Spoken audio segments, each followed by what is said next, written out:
Hello बच्चों, आप सभी का अपने YouTube चैनल पीसीएम क्लासेस 99 में स्वागत है। बच्चों, आज की जो चैप्टर है हमारा चैप्टर 2 है इनवर्स ट्रिग्नोमेट्री फंक्शन। ओके बच्चों, तो बहुत ही बेहतरीन और शानदार रहने वाला है आप सभी के लिए। तो शुरू करते हैं। सबसे पहले हम यहाँ पे ट्रिग्नोमेट्री फंक्शन बताएंगे।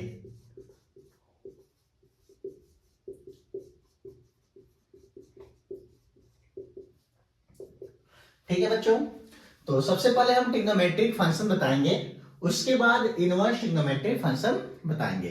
ठीक है ना। तो जैसे कि हम पिछले क्लास में क्लास 11th में ट्रिग्नोमेट्री फंक्शन पढ़े हैं। ठीक है, तो ट्रिग्नोमेट्री फंक्शन 6 होते हैं।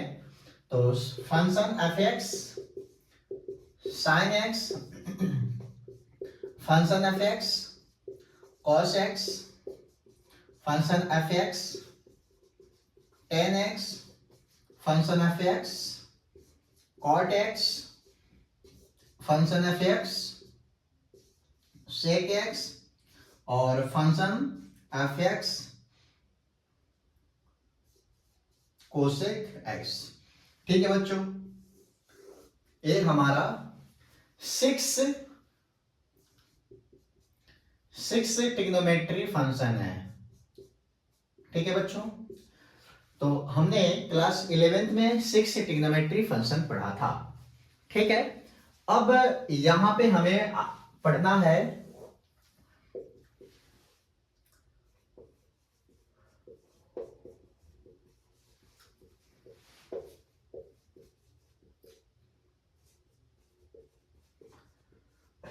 Inverse trigonometric function.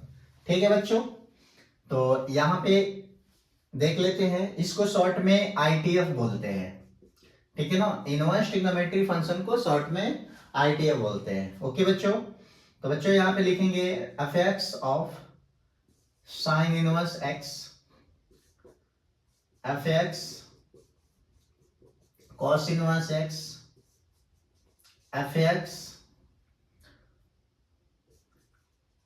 Ten inverse x, f x cot inverse x, f x sec inverse x और f x cosec inverse x. तो बच्चों इसको हम एक चीज और भी लिखते हैं, आर्क लिख सकते हैं। यहाँ पे आर्क साइन एक्स भी लिखते हैं, इसको भी लिख सकते हैं arc cos x, arc tan x,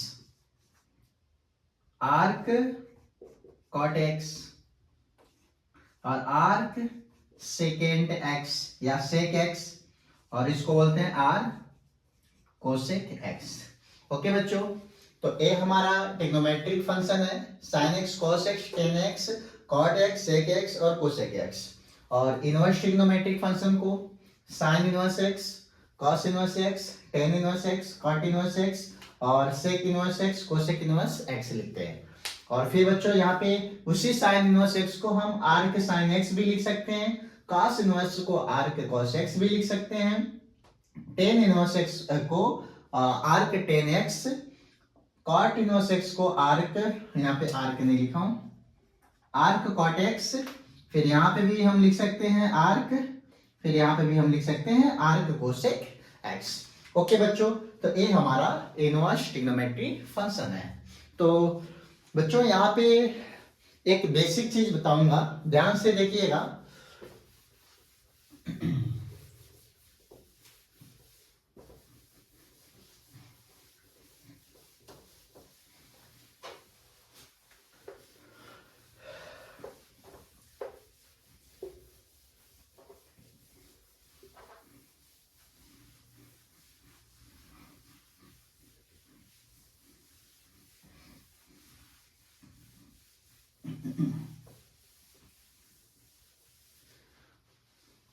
ठीक है बच्चों, तो यहां पे हम देख लेते हैं, एक बॉक्स बनाया हमने।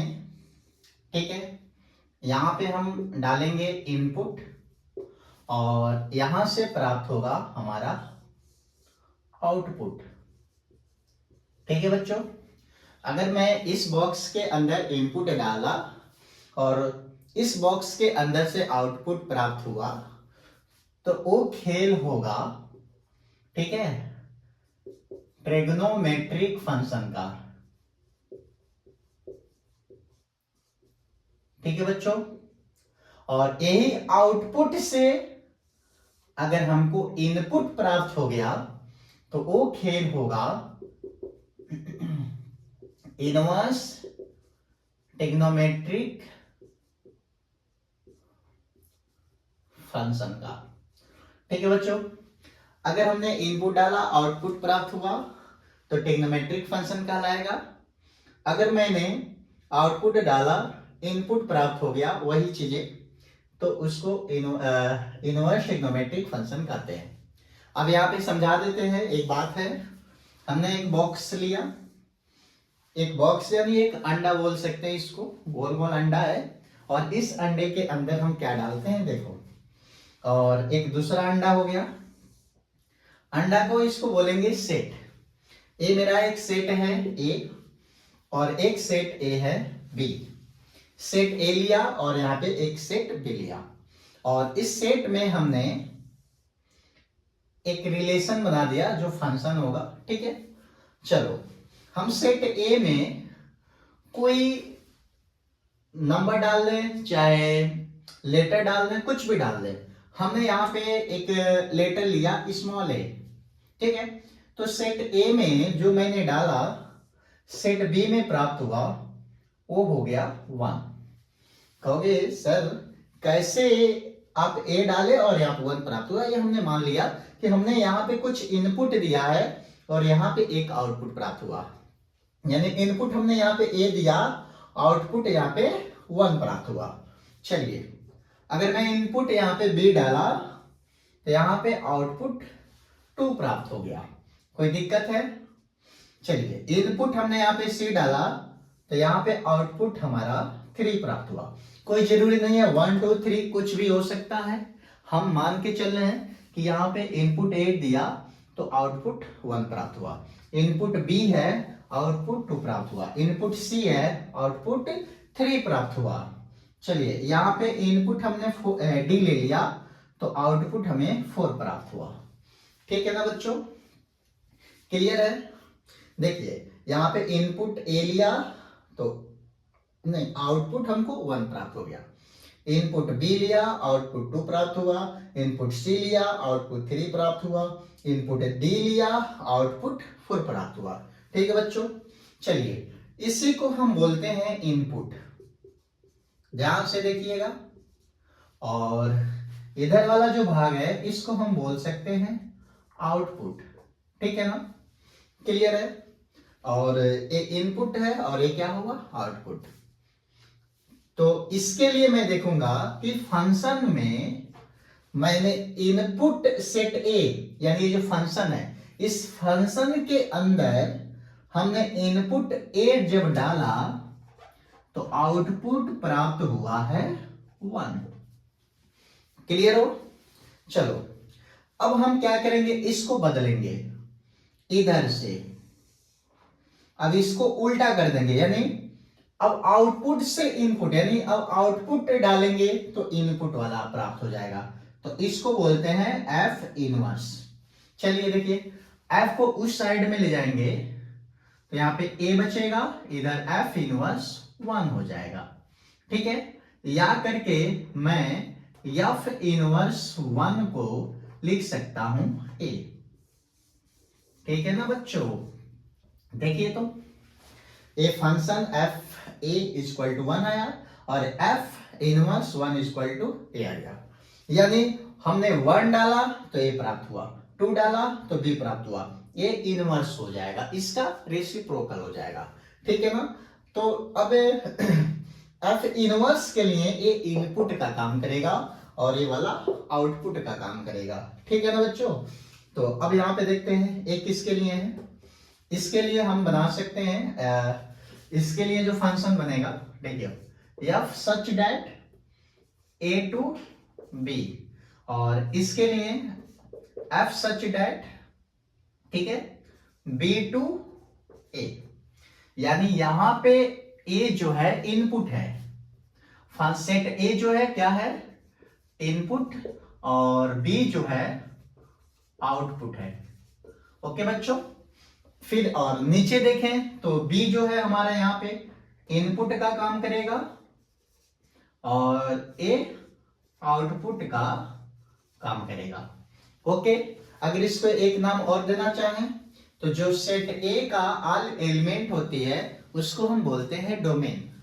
ठीक है, all element of set A equal to domain. यहां पे ए जो होगा ए, इसको हम बोल सकते हैं डोमेन।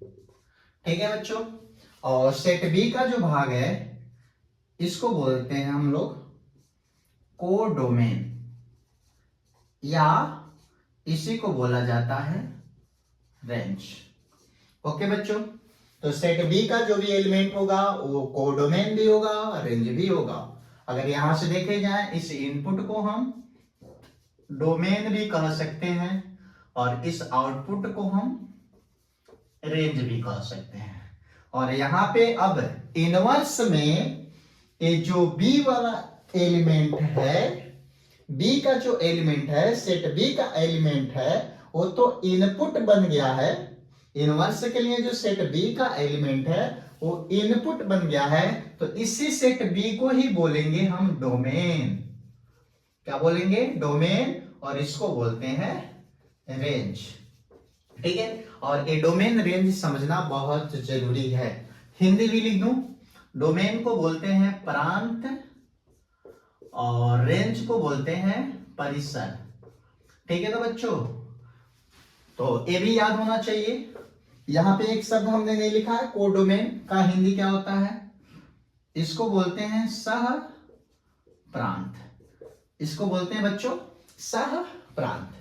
ठीक है, तो ये हमारा केवल अभी इनवर्स का खेल चला है और विदाउट इनवर्स का खेल चला। अब हम खेलेंगे साइन के साथ।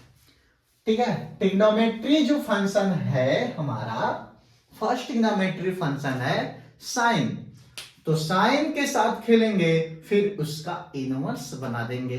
बहुत मजा आएगा, देखते हैं आगे।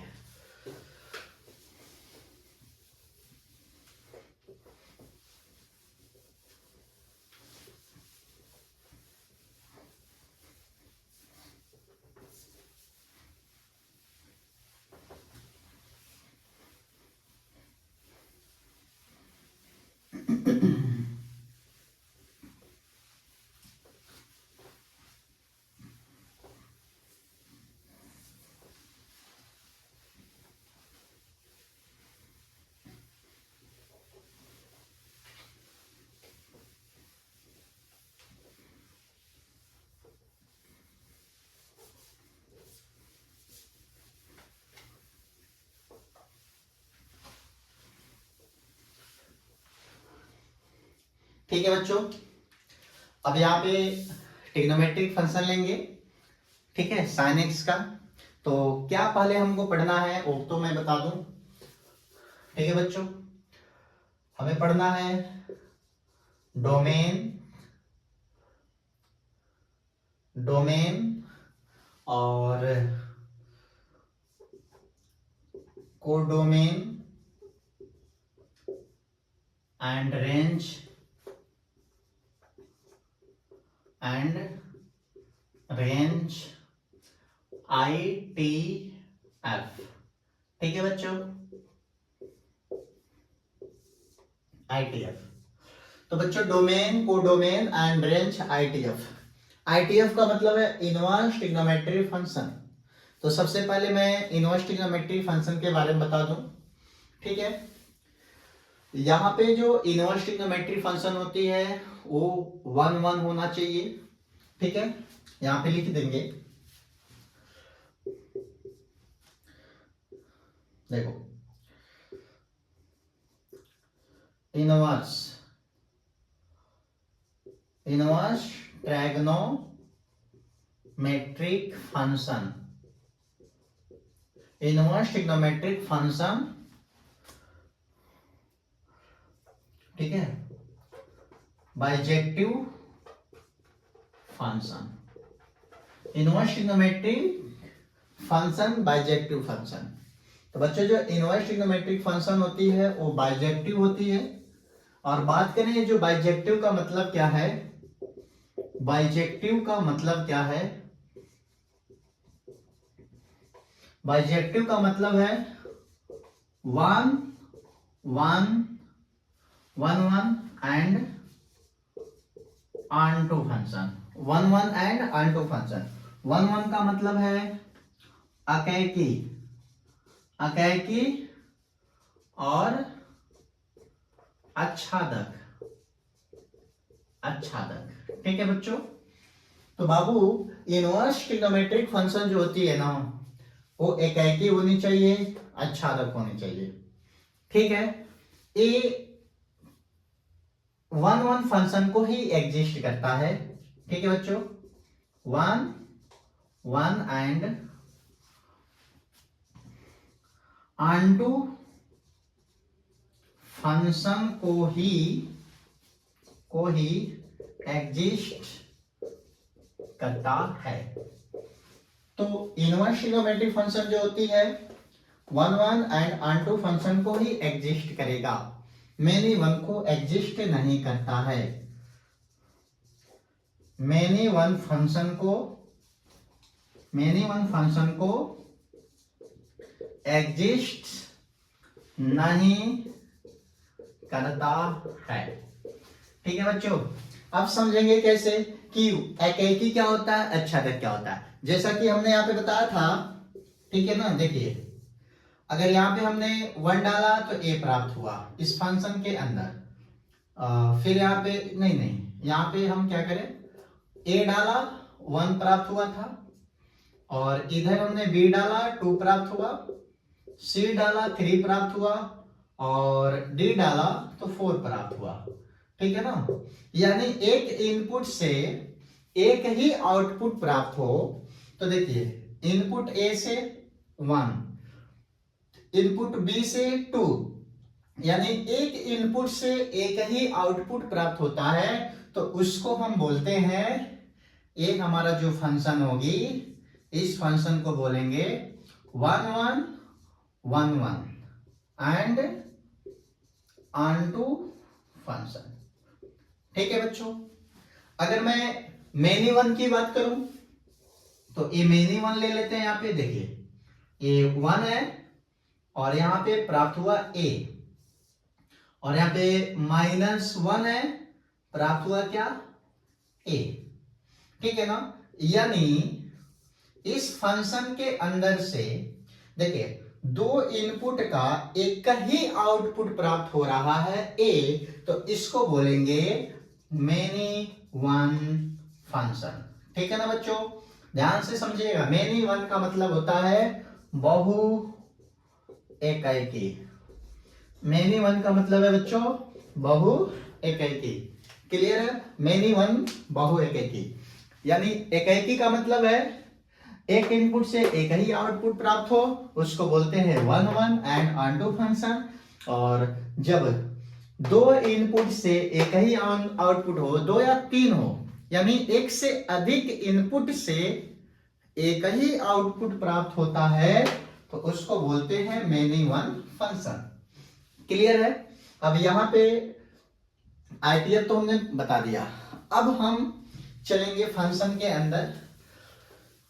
डोमेन, कोडोमेन और रेंज कैसे निकलता है बहुत ही बेहतरीन तरीके से बताऊंगा।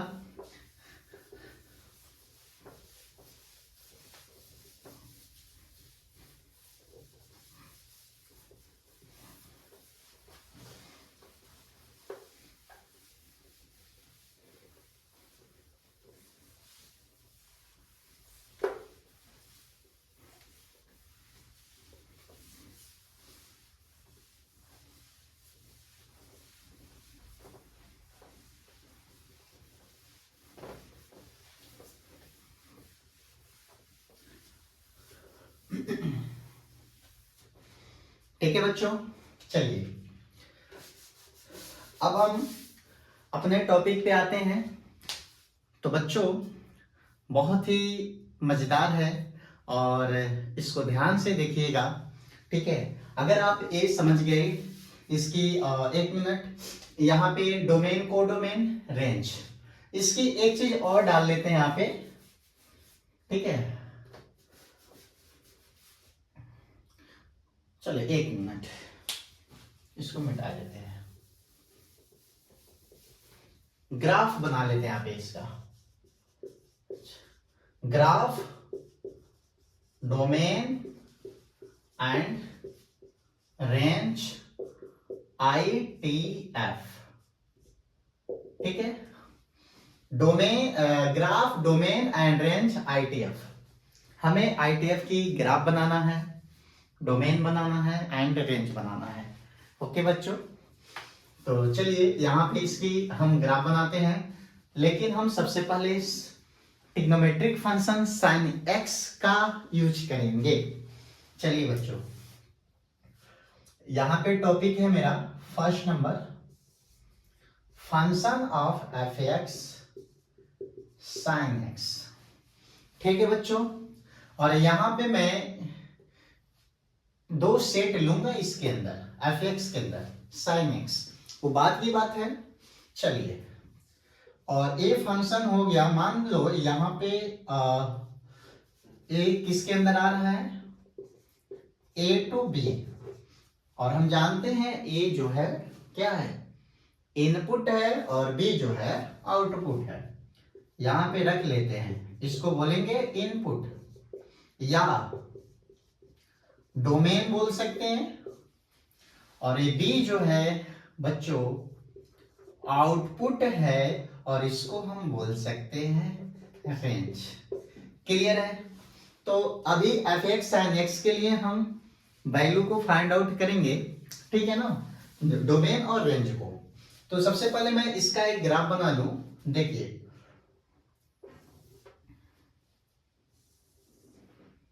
ये x अक्ष है और ये y अक्ष है, ठीक है बच्चों। 1.0 है, ठीक, 0.0 है।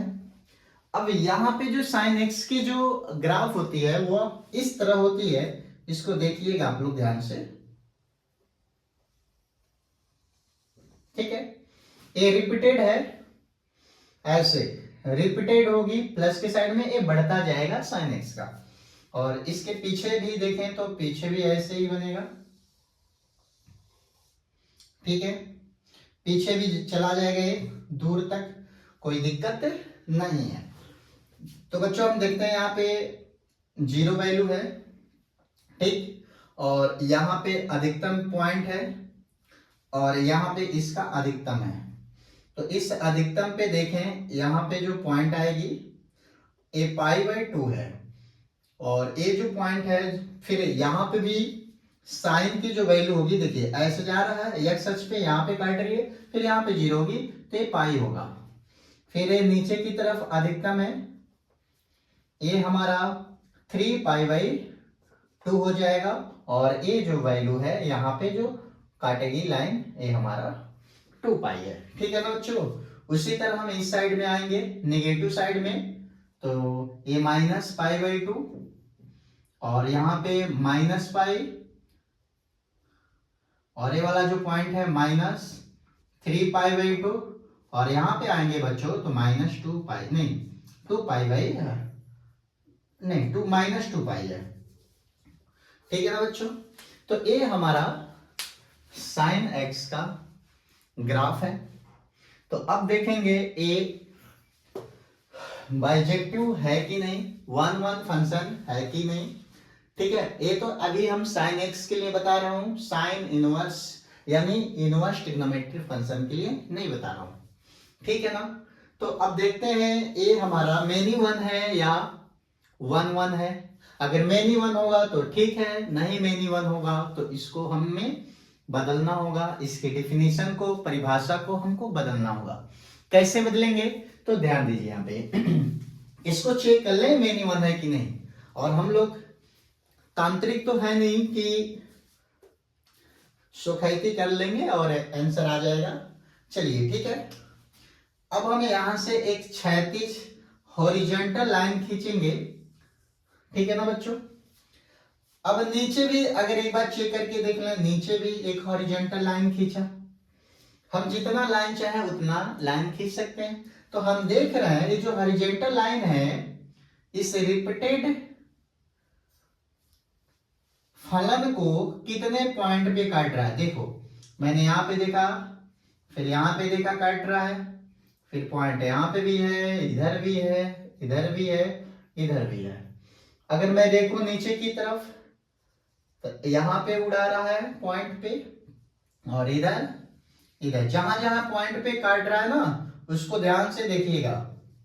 देखिए तो बच्चों ये जो साइन एक्स की जो ग्राफ है, ठीक है, और उस ग्राफ में हमने एक हॉरिजॉन्टल लाइन को खींचा तो हमने देखा इसको कई जगह पे कट कर रहा है। देखिए यहां पे भी कट कर रहा है, यहां पे भी, यहां पे भी, यहां पे।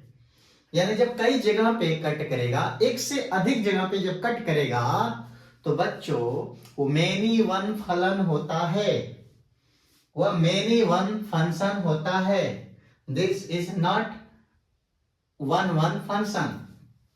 तो बच्चों ये जो फंक्शन है ना इस फंक्शन को बोलेंगे मेनी वन फंक्शन। ठीक है ना बच्चों। तो बच्चों ये मेनी वन फंक्शन है, ना कि वन वन फंक्शन है। देखिए कई पॉइंट पे कट करा, यानी एक से अधिक पॉइंट पे जब कट करेगा तो उसको बोलते हैं मेनी फंक्शन। तो लिखेंगे यहां पे हैश बना के, जब हॉरिजॉन्टल लाइन या क्षैतिज रेखा, लिखेंगे जब हॉरिजॉन्टल लाइन साइन एक्स के ग्राफ को, साइन एक्स के ग्राफ को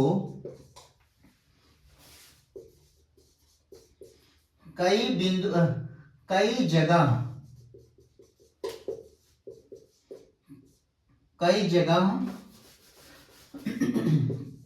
कट करता है तो उसे मेनी वन फलन कहते हैं। ठीक है ना बच्चों।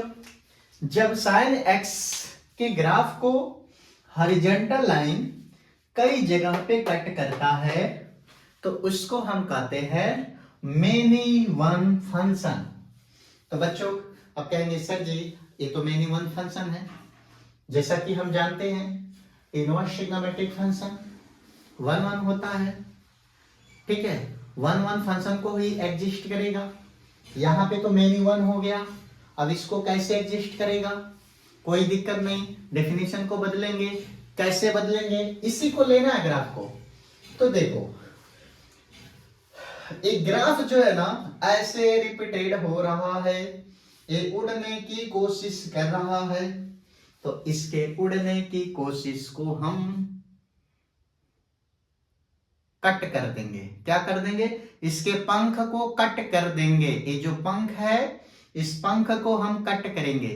कैसे कट करेंगे, चलो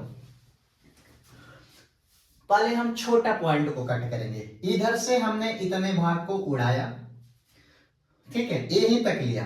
अब हमने देखा यहां पे, फिर यहां पे, यहां पे, कई जगह पे फिर भी कट करा। अब थोड़ा इधर आ जाएंगे, फिर मैंने इधर आ गया। अब मैं यहां से लिया है पॉइंट, ठीक है, देखो ये जो है यहां से लिया, ठीक है ना, इतना। तो ऐसे गया यहां से यहां तक, तो भी देखा है दो दो चार, अभी भी 4 बिंदु पे कट किया। तो अब हमने आ गया यहां पर, देखो पहले मैंने यहां पे था, फिर यहां पाया, फिर यहां पाया, फिर उसी तरह यहां से पाई तक। अब मैं लूंगा -π/2 से कहां पे, +π/2, यानी इस पॉइंट से लेकर कहां गया, इस पॉइंट तक। ठीक है, इसको मैं ऐसे करता हूं, ठीक है, थोड़ा गाढ़ा कर दे रहा हूं। मैं एक इस ग्राफ का मैं एक छोटा सा टुकड़ा लिया है, और ये टुकड़ा है, ये टुकड़ा ए है, ये टुकड़ा ए है, इस टुकड़े को मैंने ग्राफ बना दिया, ठीक है ना बच्चों। अब इस टुकड़ा को मैं यहां पे उठाकर बना दूंगा। चलिए देखिए, तो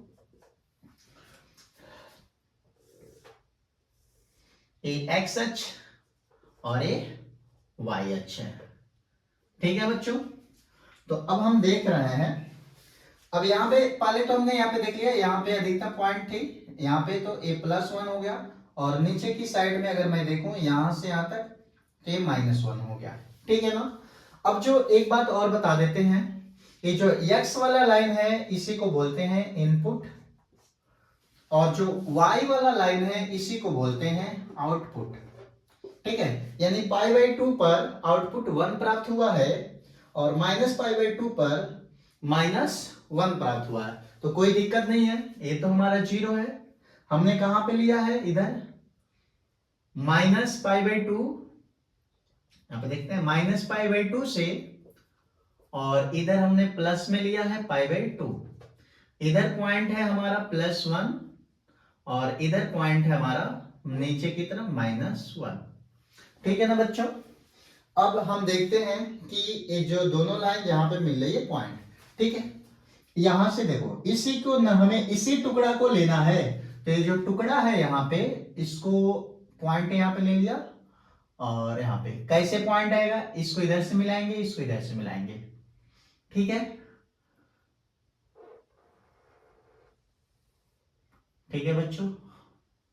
चलिए,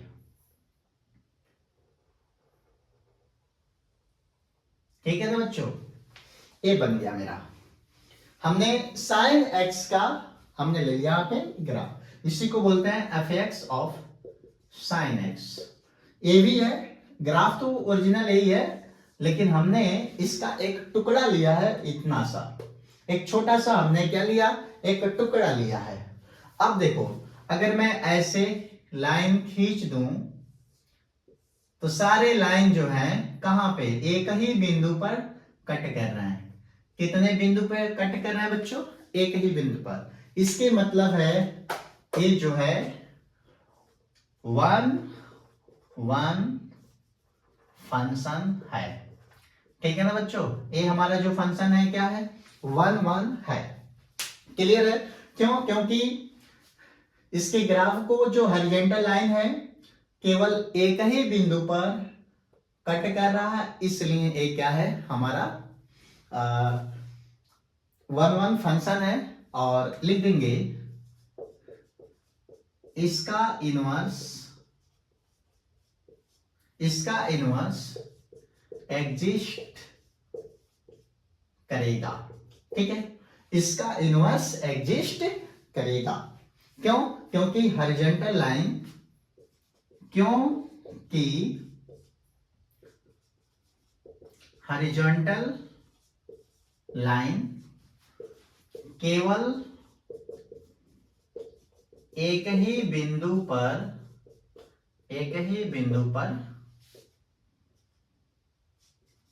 कट करता है, केवल एक ही बिंदु पर कट करता है।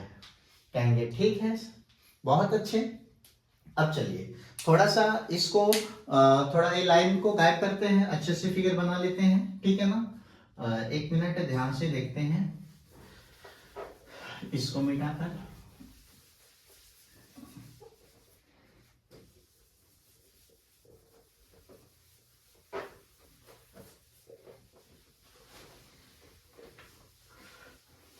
तड़प तड़प के दिल से आह निकलती रहे।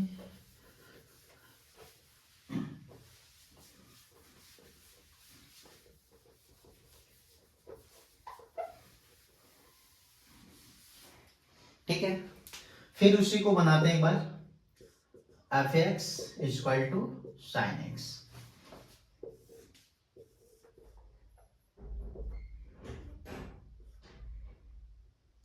x है और ये y है। यहां पे -π/2 लिया था और इधर π/2, यहाँ पे +1 और इधर -1। एक पॉइंट थी और एक पॉइंट यहाँ पे थी, ठीक है ना बच्चों, यही था। और यहां पे मैं देख रहा हूं, ठीक है। इसके लिए अगर मैं निकाल लूं फंक्शन, ठीक है, देखिए साइन एफ एक्स के लिए हम such f such that A to B, ठीक है, इसी को बोलते थे इनपुट और इसको बोलते थे हम लोग आउटपुट। अगर हमें एफ एक्स साइन एक्स के लिए अगर डोमेन रेंज की बात करें तो यहां पे देखिएगा एक्स लाइन वाला ही तो इनपुट होता है और वाई लाइन वाला क्या होता है, आउटपुट, ठीक है। तो अगर मैं यहां पे चेक कर लूं ए इनपुट यानी एक्स लाइन वाला ही इनपुट है, तो देखो पाई बाई 2 पे 1 प्राप्त हुआ है, माइनस पाई बाई 2 पर -1 प्राप्त हुआ, यानी एक्स लाइन वाला ही क्या है इनपुट।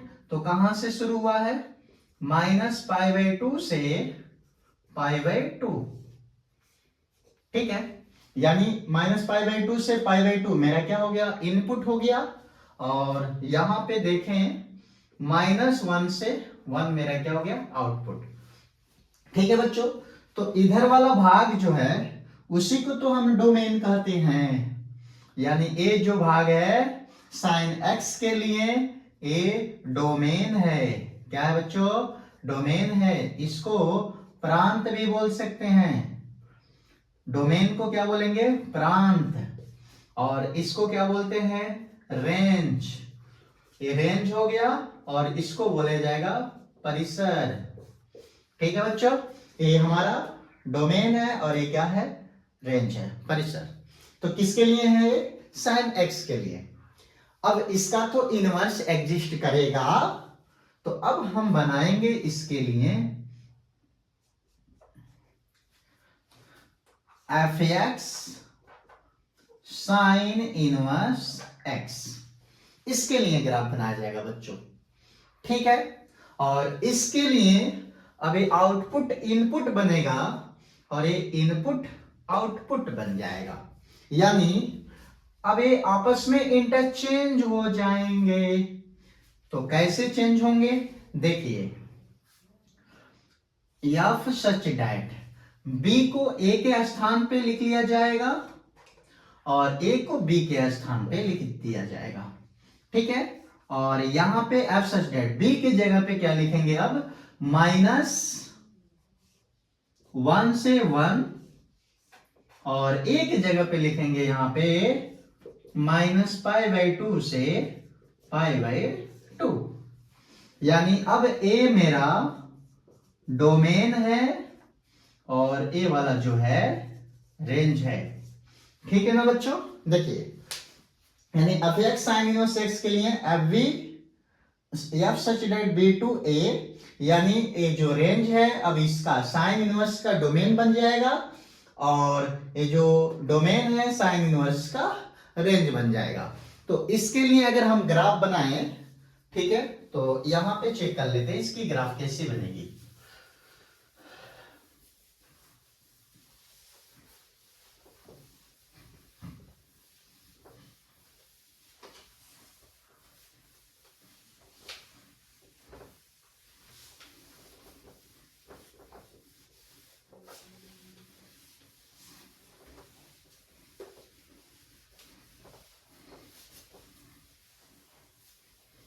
ठीक है बच्चों, अब इसके लिए हम ग्राफ बनाते हैं। देखिए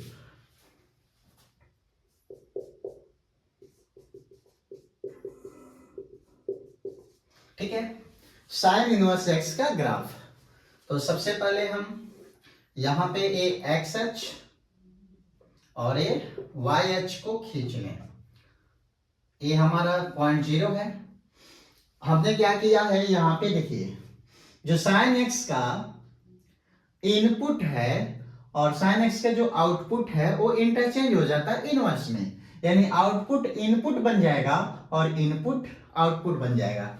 यानी यहां पे तो इनपुट वही लाइन रहेगी, कोई दिक्कत नहीं, और ये क्या रहेगा, आउटपुट ही है, क्योंकि एक्स अक्ष पे इनपुट ही होता है, बस ये चेंज हो जाएंगे, ठीक है। जहां पे 1 है, जहां पे 1 है वहां पे ए π/2 चला जाएगा, तो यहां हो जाएगा π/2 और नीचे आ जाएगा -π/2, और ये पाई बाई 2 के यहाँ पे 1 आ जाएगा। तो बच्चों यहाँ पे क्या आ जाएगा 1 और इधर क्या आ जाएगा -1। ठीक है, अगर मैं इसकी कोऑर्डिनेट निकालूं तो x अक्ष पे पाई बाई 2 है और यहाँ पे y अक्ष पे 1। इधर से निकालूं तो -π/2 और इधर -1। तो इसका कोऑर्डिनेट भी तो चेंज हो जाएंगे। अगर इस पॉइंट पे देखा जाए तो क्या होगा 1π/2 और यहाँ पे कोऑर्डिनेट क्या हो जाएगा बच्चों -1 से -π/2। तो अब ये चेंज हो रहा है। अभी देखो कोऑर्डिनेट जब चेंज हुआ, ठीक है, अब ये ग्राफ है यहाँ पे ऐसे, तो कोऑर्डिनेट जैसे चेंज होगा तो इसकी ग्राफ ये जो नीचे की तरफ है ना ये ऐसे ऊपर हो जाएगा, ये ऊपर वाला नीचे, यानी यूं कहे तो ऐसे ग्राफ बन जाएगा, यानी डॉट डॉट वाला लाइन, ठीक है ना, ऐसे बन जाएगा। तो मैं देख रहा हूं कि ग्राफ जो है ऐसे बन गया। ठीक है बच्चों, तो बच्चों ये रहा हमारा साइन इनवर्स एक्स का ग्राफ। और इसकी जो डोमेन रेंज की बात करें साइन इनवर्स एक्स की, तो डोमेन -1 से 1 है और रेंज -π/2 से π/2 है। यानी जब भी साइन इनवर्स एक्स की जो वैल्यू आएंगी -1 से 1 होंगी और -π/2 से π/2 के बीच में ही होंगी, उससे अधिक नहीं हो सकता। ठीक है बच्चों, अब यहां पे बात करें, अगर मैं माइनस से राइट साइड में बढ़ूंगा, ठीक है, अगर मैं माइनस से राइट साइड में बढ़ूंगा तो इसके देखो इनपुट बढ़ाते जाऊंगा तो आउटपुट बढ़ता जाएगा। देखिए इधर -a, बच्चे को लगेगा कि ये घट रहा है, तो बच्चों याद रखना माइनस में जो जितना छोटा होता है वो उतना ही बड़ा होता है। तो ये लाइन माइनस में है तो इस बड़े वाले लाइन से बड़ी होगी। ये देखो जितना एक स्थिति है 0, फिर 0 से प्लस में बढ़ेगा, बढ़ता जाएगा, बात करें तो बढ़ता जाएगा। यानी सीधी सीधी साइन इनवर्स के अगर इनपुट को बढ़ाएंगे तो आउटपुट अपने आप बढ़ता जाएगा। क्लियर है?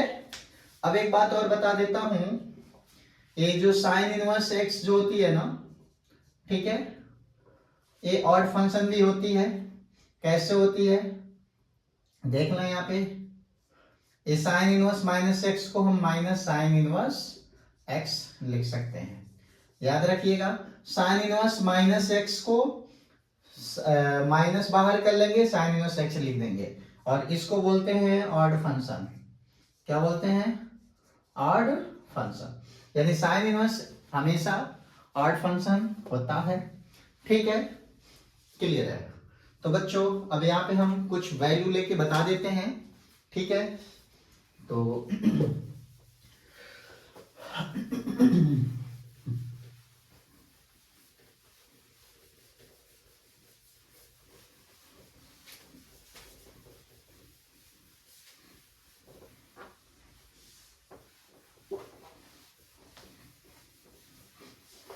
अब यहां पे मैं एक प्यारी सी बात बताऊंगा।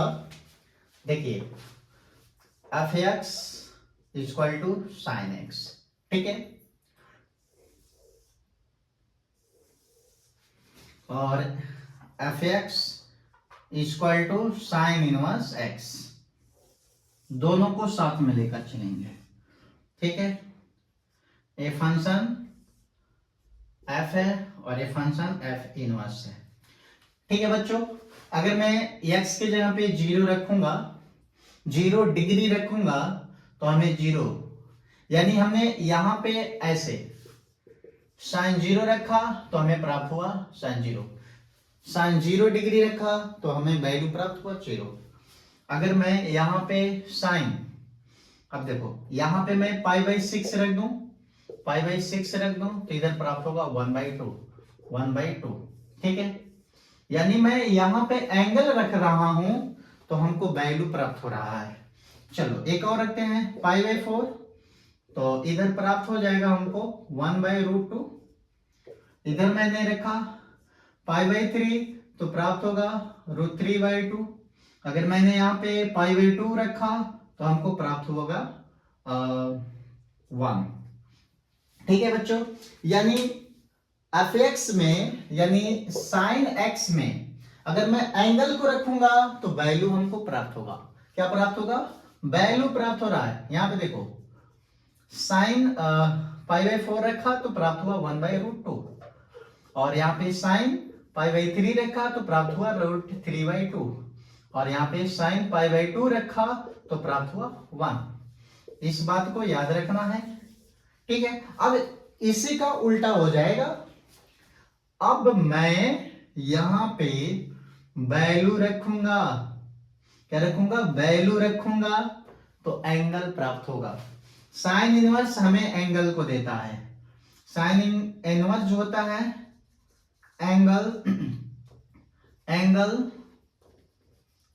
एंगल देता है।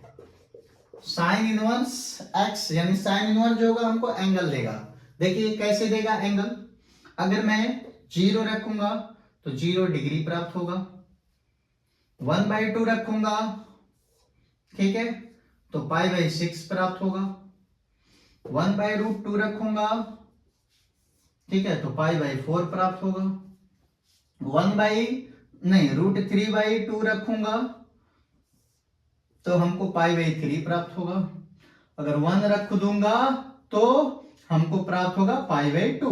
कैसे? देखिए साइन इनवर्स 0 रखा तो 0 डिग्री, साइन इनवर्स π/6 रखा तो 1/2, साइन इनवर्स π/4 रखा, यहां पे π/4 रखा तो 1/√2। यहां पे देखिए, ठीक है, अगर यहां पे साइन इनवर्स π/3 रखा तो √3/2। ठीक है, नहीं गड़बड़ कर ली बच्चों, गड़बड़ कर लिया। एक मिनट हमको वैल्यू रखना है, एंगल प्राप्त होगा इसके अंदर। साइन इनवर्स 1/2 रखा तो π/6, साइन इनवर्स 1/√2 रखा तो π/4, साइन इनवर्स √3/2 रखा तो π/3, साइन इनवर्स 1 रखा तो π/2। ठीक है बच्चों, ये माइनस में भी हो सकता है, अभी मैंने प्लस में वैल्यू रखा है। तो ये सब के सब हमने देखिए यहां पे वैल्यू को रखा है, एंगल प्राप्त हो रहा है, यानी साइन इनवर्स हमेशा हमको एंगल देगा। क्लियर है?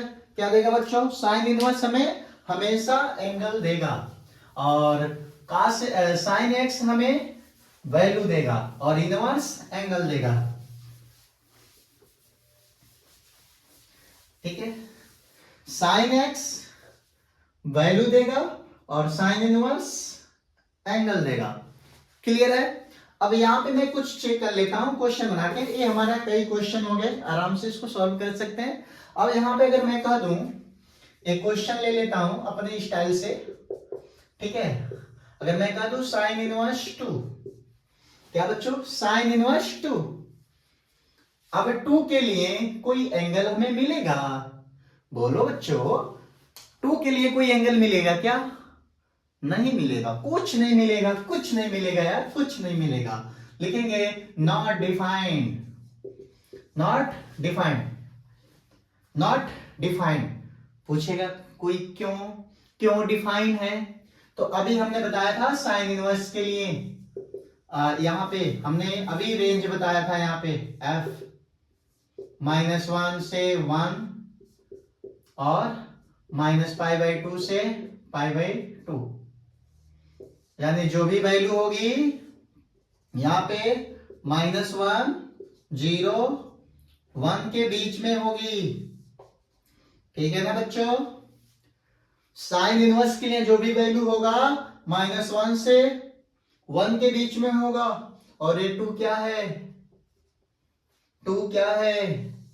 1 से बाहर है, -1 1 के बीच में नहीं आ रहा है, इसलिए कोई एंगल नहीं देने वाला, कोई भी एंगल नहीं देने वाला, हमेशा वैल्यू यहीं पे होना चाहिए, -1 1 के बीच में होना चाहिए, तभी हमें एंगल प्राप्त होगा। यानी -1 1 के बीच में होगा इनपुट, तभी हमें आउटपुट एंगल में प्राप्त होगा, अन्यथा प्राप्त नहीं होने वाला है। इस बात को नोट कर लीजिए, -1 से 1 के बीच में होना चाहिए। 2 क्या है, इस रेंज के बाहर है। डोमेन, देखो इसको तो डोमेन बोलते हैं, रेंज इसके बाहर है, कहानी है खत्म, कहानी है खत्म, ठीक है ना। अब एक काम और कर लेते हैं यहाँ पे, अगर मैं दूसरा क्वेश्चन ले लेता यहाँ पे, दूसरा क्वेश्चन ले लिया, ठीक है, दूसरा क्वेश्चन, साइन इनवर्स π/2, ये भी नॉट डिफाइंड है, नॉट डिफाइंड। कुछ बच्चे इसका आंसर 1 देंगे, बाबू ये π/2 एंगल होनी चाहिए, वैल्यू होनी चाहिए, ये तो π/2 तो एंगल है, इसके अंदर इनपुट के अंदर वैल्यू होनी चाहिए। कहेंगे ठीक है सर, अगर वैल्यू नहीं है तो क्या ये π/2 -1 1 के बीच में आएगा, चेक कर लेते हैं, कोई दिक्कत नहीं। π/2 तो π/2 को पाई के वैल्यू होता है 3.14 यानी 3.14। अब इसको फिर से 2 से डिवाइड करेंगे 1.57, तो मैंने देखा π/2 की वैल्यू 1.57 है, ये जो है 1.57 1 से ग्रेटर देन है, यानी 1 से बड़ा है, 1 के अंदर ही आना चाहिए, इसलिए नॉट डिफाइंड है। अगर कोई बच्चा कह दिया सर जी साइन इनवर्स π/4, ये बता दीजिए, चलो चेक कर लेते हैं π/4 को, π/4, ठीक है, तो इसको लिख सकते हैं 10,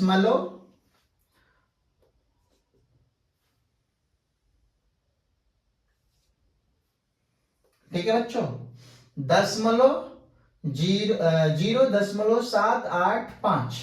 π/4 का मतलब होता है 0.785। और दशमलव के बाद कोई भी वैल्यू होता है वो हमेशा 1 से कम होता है, वो हमेशा 1 से क्या होता है, कम होता है, ठीक है। यानी 1 जो है इससे नहीं, एक मिनट, 0.785 जो है ये 1 से क्या है बच्चों, कम है, 1 से क्या है, कम है, ठीक है ना, 1 से कम है, इसलिए अब हम इसको लिख सकते हैं डिफाइंड है, ठीक है बच्चों, इसलिए हमारा ये क्या है, ये डिफाइंड है क्वेश्चन नंबर। तो बच्चों आज के लिए टॉपिक इतना ही, कल फिर हमारा एक वीडियो आएगा आप लोग के सामने कॉस के लिए, फंक्शन cos x के लिए। तो उस वीडियो को देखने के लिए हमारे चैनल को सब्सक्राइब कर लें और अपने मित्रों में और अपने जो संबंधियों हैं उनके पास शेयर करें, ठीक है बच्चों। तो बाय।